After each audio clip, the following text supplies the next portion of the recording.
नमस्कार मैत्रिणींनो, मी दीपाली तुमचं दीप्स किचन कॉर्नरमध्ये स्वागत करते। आज आपण पाहणार आहोत वडा सांबार।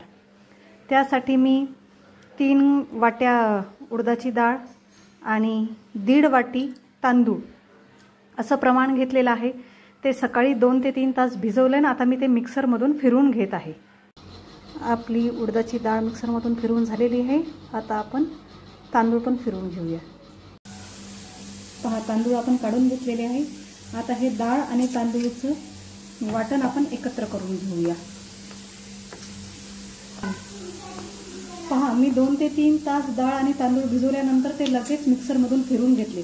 रात्रभर आंबवायसाठी ते ठेवले नाही। जर हे आपण वडा सांबारचं मिश्रण जर रात्रभर आंबवलं तर ते वडे ऑइली होतात आणि जर हे लगेच तळले आपण तर एक ते ऑइली होत नाही आणि खूप असे नरमसूत असे बनतात, एकदम हॉटेल स्टाईल सारखे बनतात। आता यात आपण चवीपुरतं मीठ टाकूया। पहा, यात मी कुठलाही सोडा टाकत नाहीये आणि हे मीठ एकत्र करून घेऊया। हे थोडंसं मला घट्ट वाटतंय म्हणून मी यात मिक्सरचा पॉट धुवून थोडंसं पाणी घालते। हे पाणी मिक्स केल्यानंतर याची कन्सिस्टन्सी तुम्ही चेक करा। पहा, हे आपण जास्त पातळी नाही ठेवले आणि जास्त घट्टही नाही, मीडियम मध्ये ठेवायचे म्हणजे आपल्याला वडे व्यवस्थित असे तळता येतील। आता वडे तळायसाठी आपण तेल गरम करायला ठेवूया। आपलं तेल गरम झालेलं आहे। आता आपण आपले वडे तळून घेऊया। पहा, मी आता थोडासा पहिले पाण्याचा हात घेत आहे आणि थोडंसं पीठ असं हातांवरती घेत आहे। बोटं थोडेसे फाकून तेलामध्ये वडा सोडत आहे।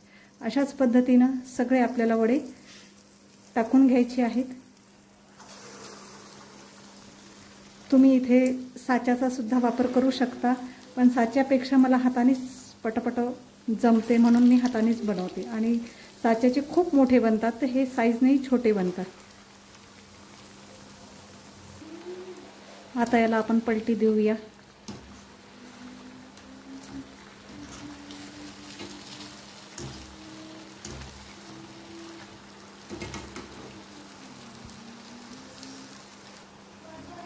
पहा, आपल्या वड्यांना छान ब्राउनिश असा कलर आलेला आहे। हे वडे आपले तळून झालेले आहे। आता हे एका ताटात आपण काढून घेऊया आणि बाकीचे राहिलेले वडे अशाच पद्धतीने तळून घेऊया।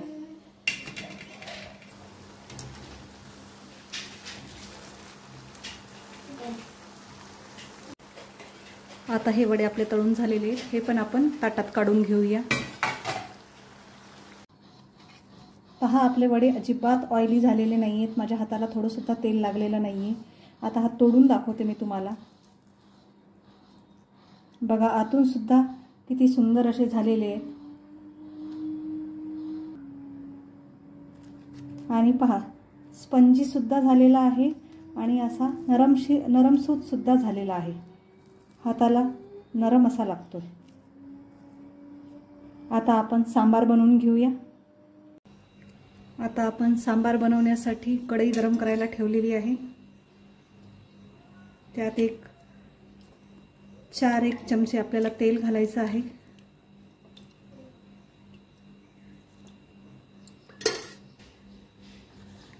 थोडीशी मोहरी टाकूया।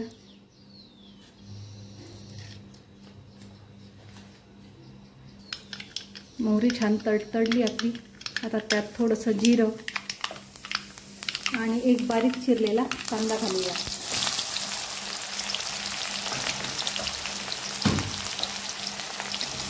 कांदा छान लालसर होईपर्यंत आपल्याला भाजून घ्यायचा आहे। आता यात घालूया लसणाची पेस्ट। ती 1-2 मिनिट छान भाजून घेऊया तेलामध्ये। आता यात घालूया आपण थोडासा कढीपत्ता,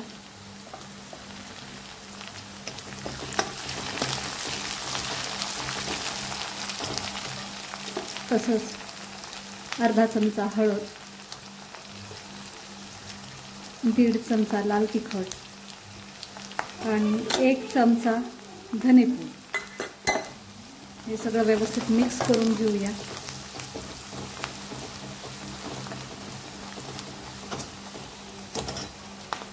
तसंच यात आपण 1-2 चमचे सांबार मसाला ॲड करूया।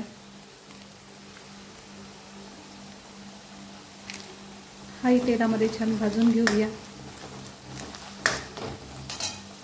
आता यातच बारीक चिरलेला टमाटा आपण घालूया।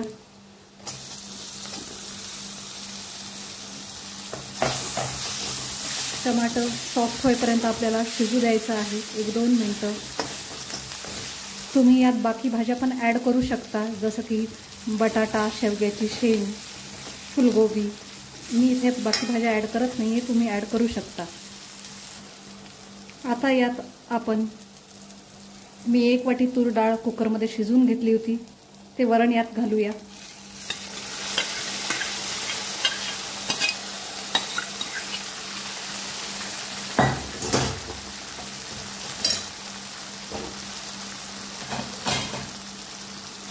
सगळं व्यवस्थित मिक्स करून घ्यायचं आहे।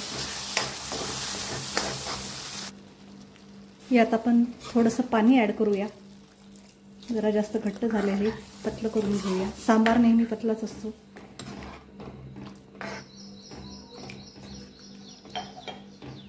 थोडंसं अजून पाणी लागेल।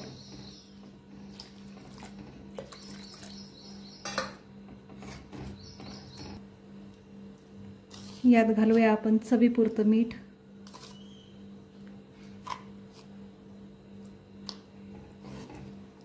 आणि ह्या सांबारला आता आपल्याला उकळी येऊ द्यायची आहे। उकळी आली की आपला सांबार रेडी आहे। आपल्या सांबारला छान उकळी आलेली आहे। आता त्यावरून घालूया कोथिंबीर। आता हे सगळं आपण एका प्लेटमध्ये काढून घेऊया। वडे आपण एका प्लेटमध्ये काढून घेऊया।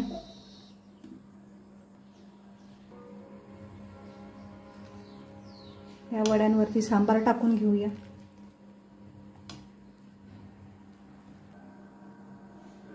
तयार आहे आपला वडा सांबार। तुम्हाला माझी वडा सांबार बनवायची पद्धती जर आवडली असेल तर नक्की माझ्या चॅनलला लाईक, शेअर आणि सबस्क्राईब करा।